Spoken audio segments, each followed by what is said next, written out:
Go ahead. Good afternoon. At this time, I would like to call the special meeting to order. Will the clerk of the board please call the roll? Hall. Solis. Present. Pike. Here. Segura. Here. Tarantino. Here. Gianni. Here. This is the point on the agenda where members of the public may address the board on matters posted for the special meeting and in accordance with Government Code Section 54954.3, Paragraph A. The board will provide an opportunity for members of the public to directly address this legislative body concerning any item that has been described in the notice for the meeting before or during consideration of that item. Each person wishing to address an item on the meeting notice in closed session will have 2 minutes to do so. Madam Clerk, are there any comments that were submitted by the public? Yes, I've received comments from 9 people. So I will begin. The first comments received were from Cesar Fernandez. Esteemed trustees, I write today in the hope that the board will take action for a more transparent and public process for the evaluation of the superintendent moving forward.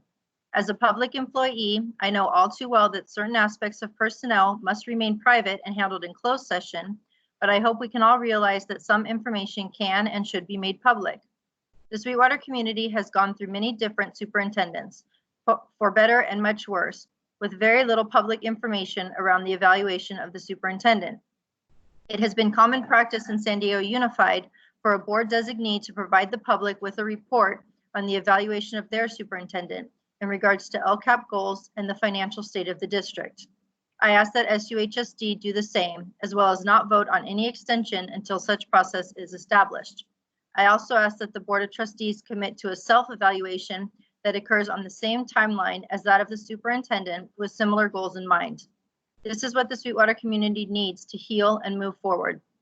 The public should be informed as to the efficacy of our leadership. It is what we build trust with. It is what we need to build trust with our school district. It is what we deserve as your constituents. Please take action for a more transparent process. The next comments are from Daria Stone. My name is Daria Stone, and I'm writing this to be the voice of a large number of teachers and staff in our district who support Dr. Janney and have full confidence in her abilities to serve as our superintendent.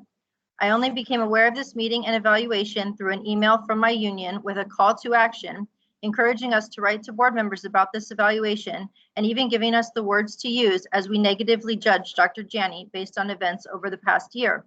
There is a large group of staff who recognize that the challenges of our past year are not the fault of a single person, but rather the effect of changing times and a resulting shift in the needs of our students and families, which has led to decreasing enrollment. This group of staff usually work quietly at our individual sites, striving to make small changes within a larger system, often fighting most against our own peers and their fear of change as we serve our most vulnerable students. We constantly feel the pressure of our unions to unite against the district and Dr. Janney as a scapegoat for the challenges we have been facing in the past year. Now that we are involved in perhaps one of the largest challenges of our generation, it is extremely discouraging and frustrating that our union is still focusing their energy on finding someone to blame and dividing our district into sides versus focusing on solutions to our pressing challenges and uniting our resources to serve our students and families. Fear is driving them, and I forgive them, but I can't stay silent anymore. Dr. Janney has not ignored the voice of staff. In fact, she has given many of us a voice and positive recognition in a sea of negativity with her constant praise of noteworthy efforts and actions of students and staff. Her continued encouragement to practice self-care and give grace in times of crisis, along with her consistent messages of hope for the future as we collaborate and do more together, are exactly what we need to hear as we deal with our collective trauma. Her steadfast movement of positive change through restorative practices and encouraging innovation gave a voice to not only our most vulnerable students, but to our community as she strives to meet the changing needs of 21st century learning while running a T-Rex-sized dinosaur of a system. This past year, Dr. Janney took it upon herself to visit school sites and listen to anyone who had anything to say. For me personally, that meant listening to me share that I am disheartened by the state of our public school system, along with many other homeschooling parents who happen to ironically be public school employees. She followed up with me and those other parents, many of whom are not students of Sweetwater, but of charter homeschools. She took the time to listen to everyone's voices and followed up with action, connecting me with resources and staff within the district, encouraging us to create the changes we need to make in order to serve these students and families. During this crisis, Dr. Janney has led us through it by encouraging collaboration and teamwork among staff to make decisions and take action based on the challenges in front of us. This collaboration is working, and we are set to not only survive this crisis, but thrive in it because of Dr. Janney's abilities to recognize the needs of the district and the community she serves. I highly encourage you to evaluate Dr. Janney on her abilities to serve as our leader and not on events that, through no fault of her own, she's been forced to respond to this year. The next comments are from Deena Donato Palmore. Dear Board of Trustees, unlike the letter that is circulating, which demands a negative evaluation of Dr. Janney, I am addressing this to all of you, Ms. Hall, Mr. Segura, Mr. Solis, Mr. Tarantino, and Mr. Pike. I would like to first trust that you will give Dr. Janney a fair evaluation based on your observations and not on pressure from those who want to see her fail. Second, remember that those who are the loudest do not represent the majority of their constituents. They are just the loudest. I've worked in this district for 28 years. I have seen superintendents and board members come and go. Many began their tenure with good intentions of serving our students and our community. Some ended up corrupted by perceived power. Rather than working for the students and the community, they became part of the good old boy, catered to votes, and turned a blind eye on practices that hurt students when test scores became more important. I have known Dr. Janney for almost 26 years. I was a counselor when she was an assistant principal at Montgomery High School. She was a student advocate then. She continues to be a student advocate now, and more important, she puts actions behind that advocacy. Some of her decisions are uncomfortable for those who do not believe that students' social, emotional well-being is critical in their success in school. They question the merit of putting money behind efforts that force us to address issues of inequity with race, gender identity, and economic disparities. Those who are disgruntled are angry with her because she will not play politics. She has been steadfast in her belief that we can always do better for students. Now is not the time for our district to be divided. We need all of you to be in the same course and lead our district through this crisis. Our students need to see that the adults have it together. Don't succumb to pressures that divide us. Put your own needs aside and work together. Dr. Janney is leading us through this. She has faith in the staff, students, and community that together will rise above this. Let's have faith in her.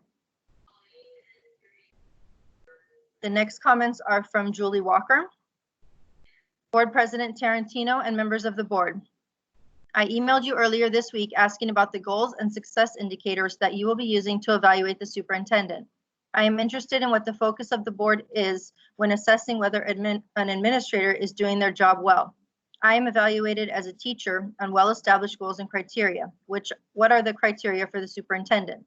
From board policy, quote, evaluation criteria shall be based on district goals and success indicators agreed upon by the board and superintendent prior to the evaluation. The evaluation shall provide commendations in areas of strength, provide recommendations for improving effectiveness, and serve as a basis for making decisions about salary increases and/or contract extension, end quote. At this point in time, I feel that the board promise of transparency is compromised. If the community stakeholders do not know what the criteria for evaluation are, they cannot speak to concerns that they may have. Transparency would have the list of goals and success indicators published publicly and an opportunity for the community to express their commendations of areas of strength, but also provide comments for areas of concern. Other school boards and superintendents have much more transparent processes. It is my hope that the board considers some factors that are of concern to the stakeholders and take them into consideration in the evaluation of this superintendent. The lack of a strategic, comprehensive, and well-communicated plan to solve the budget crisis and the bad publicity related to this crisis prompting feeder districts to expand their 7 to 8 charter schools are of utmost concern to my members. Our jobs and our livelihoods are affected because of this situation, and we feel our voices are falling on deaf ears. Please consider your actions and do what is best for our stakeholders. The next comments are from Lori Morris. I am writing regarding Karen Janney's performance evaluation. I believe one would be hard put to find a superintendent who cares more, is as invested, or who puts as much time, energy, and effort into Sweetwater, its employees, students, and teachers as Karen Janney.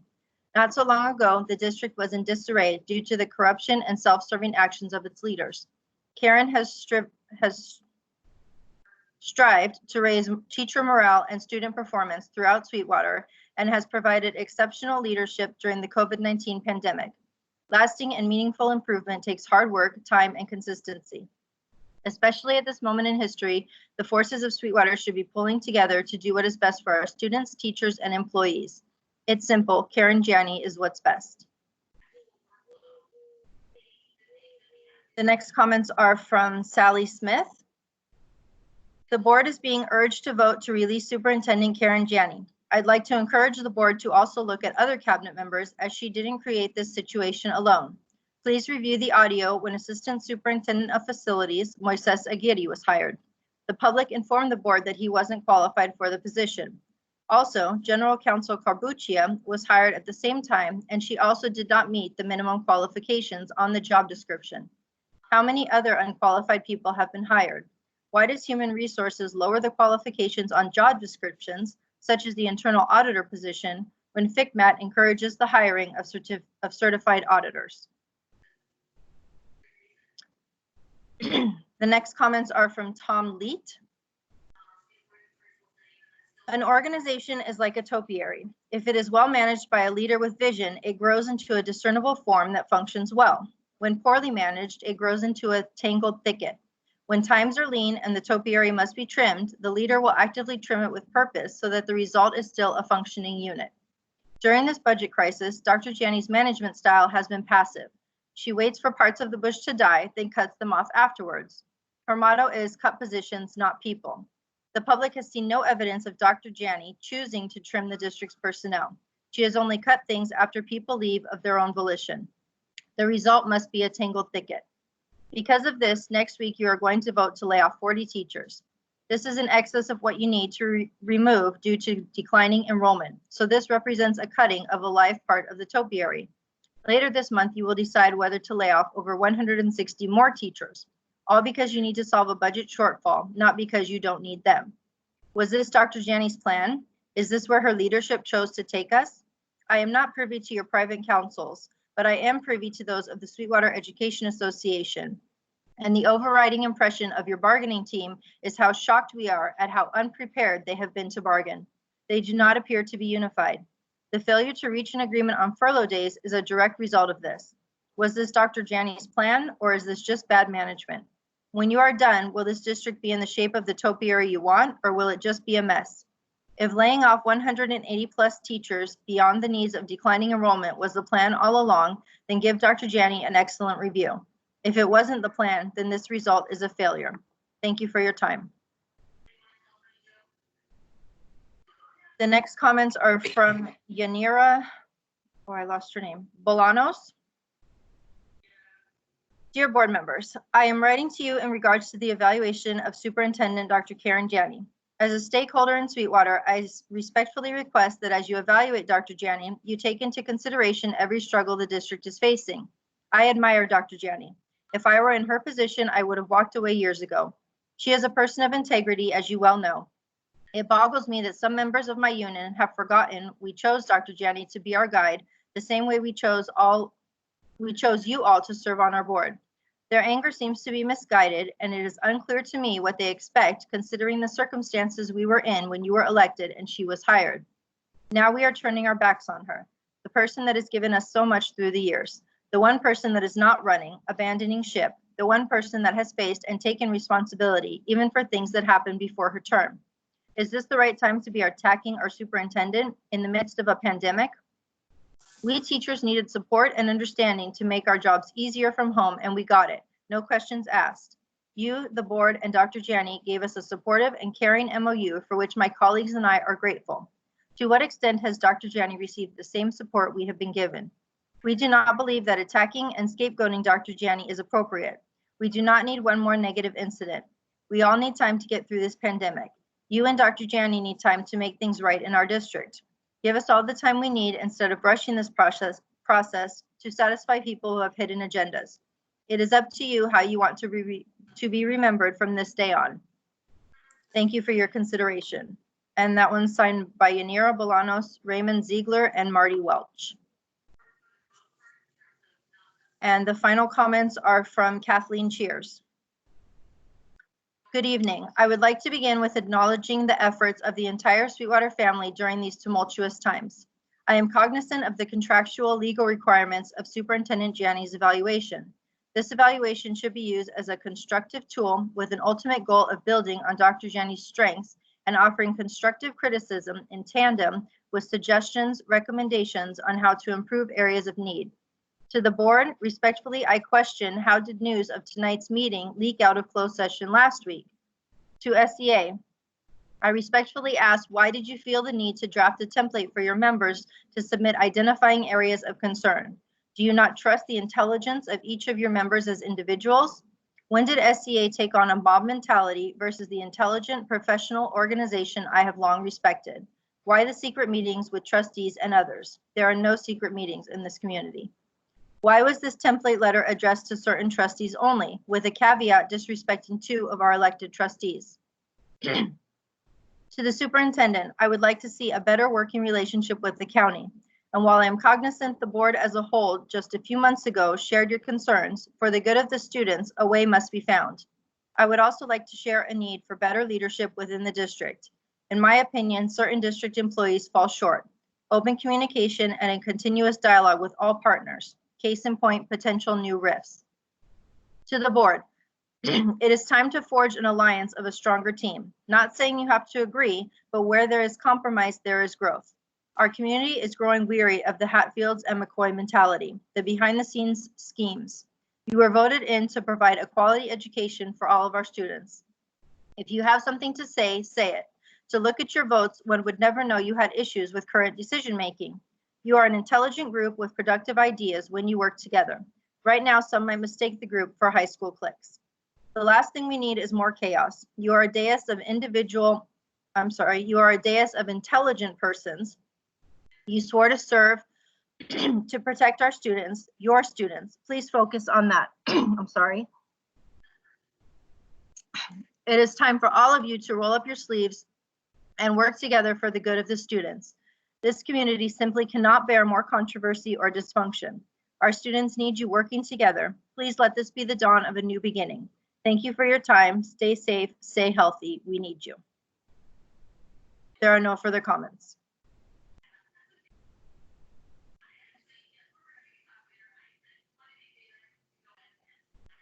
You're muted, Mr. Tarantino.